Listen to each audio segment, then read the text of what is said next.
Oração poderosa para ter uma excelente noite de descanso. Salve para escutar todas as noites antes de dormir. Oremos. Senhor, antes de ir dormir eu te peço, conceda-me bons sonhos por favor.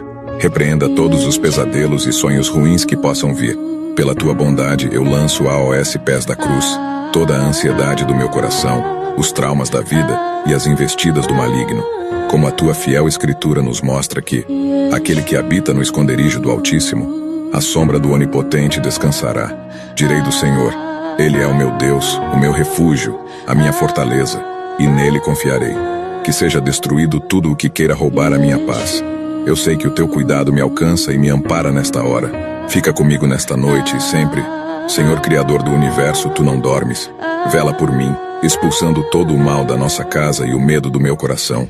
Dá-me uma noite descansada e bons sonhos. Em nome de Jesus. Amém.